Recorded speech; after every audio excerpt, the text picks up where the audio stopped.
एक शिक्षक की सबसे बड़ी कमाई क्या होती है? जब हम अपने विद्यार्थियों को कोई विषय समझाते हैं, उन्हें जीवन से जुड़ा कोई मूल्य सिखाते हैं और फिर उस पर होमवर्क या प्रोजेक्ट बनाने के लिए कहते हैं, तो कभी-कभी बच्चे ऐसा सुंदर कार्य करके लाते हैं कि एक शिक्षक का हृदय गर्व और खुशी से भर जाता है। हाल ही में मैंने अपने विद्यार्थियों के लिए संकल्पना की शक्ति विषय पर एक सत्र लिया था। इस सत्र में बच्चों को बताया गया कि सफलता का वास्तविक बीज हमारे विचारों में छुपा होता है। हमारे विचार ही भावनाओं को जन्म देते हैं। भावनाएं हमारे दृष्टिकोण अर्थात एटीट्यूड का निर्माण करते हैं। दृष्टिकोण हमारे कर्मों को प्रभावित करता है और अंततः हमारे कर्म मिलकर हमारे व्यक्तित्व का निर्माण करते हैं। और हम सब जानते हैं व्यक्तित्व ही सफलता दिलाती है। अंततः यही व्यक्तित्व हमें सफलता की ओर ले जाता है या असफलता की ओर, अर्थात विचार, भावनाएं, दृष्टिकोण, कर्म, व्यक्तित्व और सफलता। इस विषय पर एक विद्यार्थी द्वारा बनाई गई प्रोजेक्ट रिपोर्ट को देखकर मैं सचमुच भीतर से गदगद हो गया।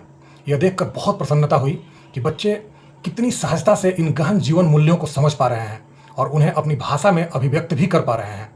शायद यही कारण है कि हमने अपने विद्यालय मिरेकल माइंड्स एकेडमी का मूल मंत्र ही रखा है, शिक्षा एवं संस्कार का संगम। क्योंकि हमारा उद्देश्य केवल बच्चों को पाठ्य पुस्तकों का ज्ञान देना नहीं है, बल्कि उन्हें जीवन जीने की कला सिखाना भी है।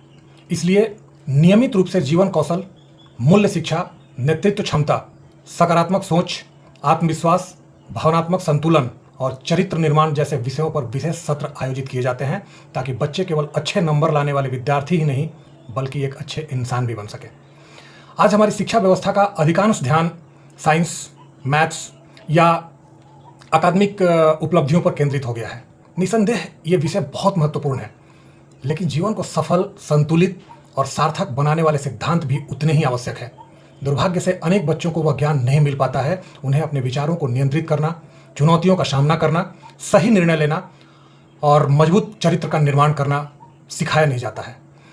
मेरा दृढ़ विश्वास है कि यदि बच्चों को छोटी उम्र से ही सकारात्मक सोच, नैतिक मूल्यों और जीवन कौशल की शिक्षा दी जाए तो वे केवल सफल पेशेवर नहीं बल्कि एक संवेदनशील, जिम्मेदार और राष्ट्र निर्माता नागरिक भी बनेंगे। ऐसे क्षण एक शिक्षक को यह विश्वास दिलाते हैं कि सही दिशा में बोया गया एक छोटा सा बीज भी भविष्य में एक विशाल वट वृक्ष बन सकता है। विद्यार्थियों की यह समझ और प्रस्तुति ही शिक्षक के लिए सबसे बड़ा पुरस्कार है। शिक्षा का उद्देश्य केवल करियर बनाना नहीं है बल्कि चरित्र बनाना भी है। इसलिए हम बच्चों को सिर्फ एक सफल जीवन के लिए नहीं बल्कि एक सार्थक जीवन के लिए प्रेरित करते हैं। तो आइए, मैं सभी अभिभावकों और सभी शिक्षकों से ये आह्वान करता हूँ कि सब मिलकर के हम बच्चों को सिर्फ नंबर लाने वाला मशीन नहीं बल्कि एक संस्कारवान नागरिक बनाएं, जो हमारे भारत को फिर से विश्व गुरु के पद पर बैठाने का कार्य करें। धन्यवाद। Thank you so much.